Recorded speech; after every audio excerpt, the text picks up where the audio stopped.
Hi, my name is Mama Ashraf Mirosli. I am from Group 2. We will be discussing on question given to us. The question is, over the last decade, the United States' position as the world's most powerful state has appeared increasingly unstable. Globalization within the multipolar order will increasingly favor regional autonomy and a struggle to define a new balance of power. Discuss and analyze briefly and give support of evidence on America global dominance has really to the end, and who is the future dominance. I would like to start with the introduction. With the rest of the world in complete mess in 1945, the United States held a dominant position and could have imposed its will on any other state. When a state gains power, other states group together to confront it and balance its power. The American order is largely self-reinforcing. During its dominance, America used its power not only for their own safety and enrichment, but also to make those same things possible for others. Hi, my name is Azim Skandar, and I will explain in detail about the scenario of the conflicts. The world is moving away from US hegemony. As the US-led order come to an end, Western influence over the global system will start to decrease.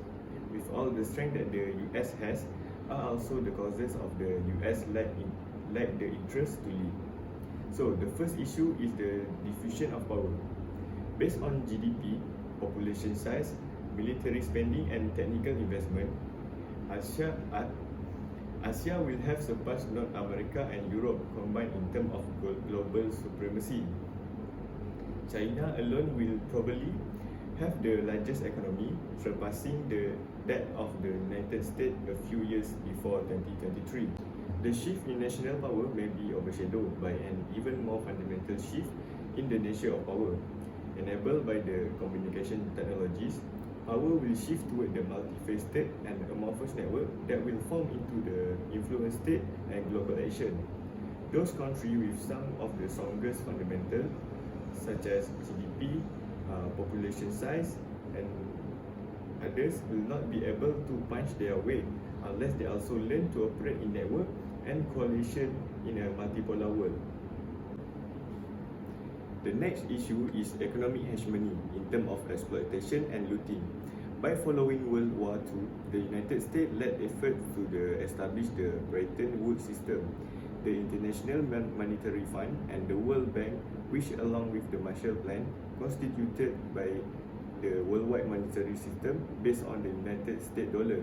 Furthermore, the United States has established the institutional hegemony in the international economic and financial sector by manipulating international organizations, weighted voting system, rules and arrangements including the approval by the 80% majority, as well as its domestic trade law and regulations.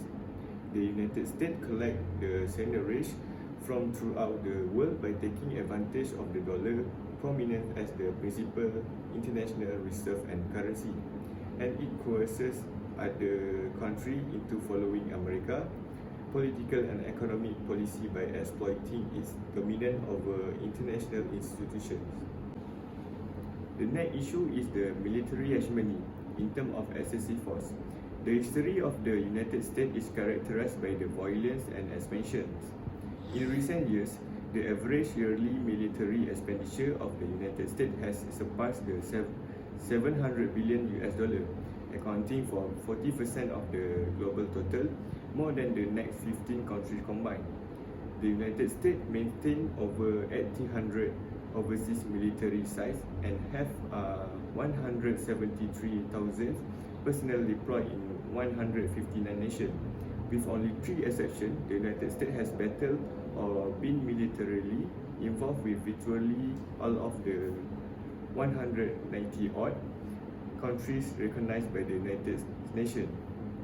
According to the book America Invades, How We Have Invaded or Be Militarily Involved with Almost Every Government on Earth, the 3 countries were safe because of the US could not locate them on a map. The last issue is the political hegemony. Try to impose its ideal and political system on the other countries and the world order. There are several examples of the US meddling in the internal affairs of other countries. In the name of supporting democracy, the US implemented the Neo-Monroe Doctrine in Latin America, induced the Color Revolution in Eurasia, and organized the Arab Spring in the West Asia and North Africa, causing turmoil and tragedy in a number of countries. Related theories to the issue. So our group has picked neorealism as the theory related to this issue. Neorealism theory is inspired from classic realism, but instead of human nature, it focuses on the anarchic structure of the international system. It was first presented by Kenneth Waltz in his book Theory of International Politics, which expand on his 1954 book Man, The States and Conflict. The framework of international relation, according to neorealists, has the greatest influence on how government pursue security. Yet neorealist researchers dispute on whether nations merely seek to survive or whether they seek to maximize their relative power. The former represent Watts' beliefs and the defensive realism of school of thought, while the latter represent John Mearsheimer's ideas and the offensive realism approach. Defensive realism is one of the structural realist theories that explain the manner in which the structure of the international system influence state behavior. For example, US need to balance their power and avoid excessive power, such as military power, to maintain their position as global hegemony, so that there will be no other states form an alliance against them. In contrast, offensive realism asserts that states are ravenous for power. According to Mearsheimer, the ultimate purpose of a state is to be the hegemon in the system. States, according to the offensive realist interpretation, do not believe that preserving a balance of strength alone will bring security, because states can attack each other. So US need to maximize their power, as they need to win every war. So we'll move on to the impact of the issue that we mentioned before this. So the first issue is disrupting the global order. For starter, redistribution of power among a few nation states is seriously destabilizing the global order. Established 20th century powers such as the United States and the European Union are relinquishing importance and influence to China and India, who are expanding at a quicker rate. Traditional post-World War II alliances are giving way to new regional coalitions in South America, Asia and Africa. While these changes reflect the regional political, economic and demographic transition, they also raise the likelihood of volatility, including the conflicts. According to the Parakana, big continental-sized nation-states will continue to seek control over supply chains in energy and technology, while smaller governments will need to band together or suffer the repercussion of irrelevance. The next impact is the concentration of power. The deconcentration of power away from the nation-state is giving rise to parallel layers of the governance. Deconcentration is another form of governance and should not be confused with the decentralizations. Deconcentration alters the responsibility within level of the organization. For example, some tasks may be shifted within the central government from the ministry to the central government-led officers in the regions. United States hegemony can be designated as a type of domination based primarily on a dominated people and group consents rather than the purely on a leader coalition and asserted force. The term is often loosely used to indicate complete domination, but its precise definition has a far more analytical power. For example, United States will no longer be global hegemony, as some of their power will be shifted other challenging countries such as China as a global economic dominance. The next impact is the impact of new technologies. By 2023, there are few technological sectors will affect global economics such as social and military advancements, as well as the global community environmental initiative. For example, in the term of social technologies, a Harvard research team provide survey evidence demonstrating that on the overall, Americans are quite hopeful about the introduction of new technologies, especially with the new medical discoveries, and because of that, substantial majorities believe that the benefits of the scientific research outweigh any negative. Similarly, despite some drawbacks such as concern about the privacy and security, most people agree that the computer revolution has had a positive impact on the society. Its expansion and dispersion will provide substantial problem for government and societies, which will need to discover methods to reap the benefits of the new IT technologies and also dealing with the increased hazard that those technologies presents. The last impact is the role of the United States. The evolutions of the United States international position over the next 15 to 20 years, which is large unknown, and whether the US will be able to cooperate with new partners to reinvent the international system will be among the most critical factors in the global order future structure. Due to its preeminence across a range of power dimensions and the legacies of its leadership roles, the United States is likely to remain first among equals among the other great powers in 2023. Furthermore, more than just an economic weight, the United States' dominant role in the international politics stems from its dominance in both hard and soft power. The technology asset of the United States, notably its leadership in social networking and quick communications, provide it an advantage. In most circumstances, US power will need to be bolstered by appropriate outside network, allies and affiliates who can band together on any given subjects.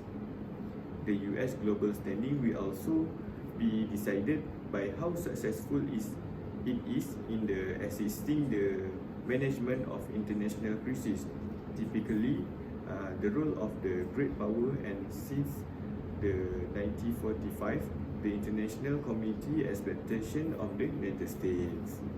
For our recommendation, the US need to make use of international bodies like the UN to revive the hegemonic cycle in its advantage. Moreover, the presence of the United States as the hegemony is critical to the survival of this organization. The UN is important because it can help to provide global security, increase global prosperity, protect human rights, and maintain government accountability. Also, the UN can do all of these things as a multilateral institution that welcome diverse perspectives which enhance global understanding. This indicates that US participation and active involvement in the UN is vital to the ability of the US to successfully accomplish this global objective through a broker that is viewed even by US adversaries as a legitimate authority. Next, dominance maximizer. Thinking in this sense means viewing US power as the ability to compel compliance from other government in response to specific requests. Superiority in national capability is vital for a strategist prioritizing dominance, because success frequently depends on having the resources necessary to issue or imply credible threats. However, this way of thinking varies from the preceding one in that it is primarily concerned with relationship outcomes. In order to certify a dominance maximizer that the US is powerful, US capability must be used coercively with positive effects. For the last recommendation is US strengthen its legitimacy. The United States must increase its legitimacy because the fundamental underpinnings of US hegemony resides in the additional aspects that we promote and adhere to. The message of values reflected in the Constitution, Declaration of Independence and Bill of Rights is the most essential reason that the United States has been able to rise as a hegemon. These ideals and beliefs evolved from the ideas advanced by Enlightenment and Reformation scholars to become guiding principle in global affairs. For the conclusions, we are disagree about the United States global dominion is come to an end. It is because the United States maintain a strong economic, military and cultural force. It is difficult to draw definitive conclusions regarding the end of the US global dominance. Nonetheless, there are hints that the US worldwide position may be under threat, such as China grow as a global economic powerhouse and the growing influence of non-state actors in global affairs. While China emerges as a worldwide power has been significant, it is crucial to note that the forecasting global supremacy is difficult due to a variety of factors such as economic, military, cultural and technical improvements. It is possible for several countries to share their global supremacy or for a new emergent power to emerge. Nonetheless, it is feasible that the United States will maintain its worldwide supremacy for the foreseeable future as it has for several decades.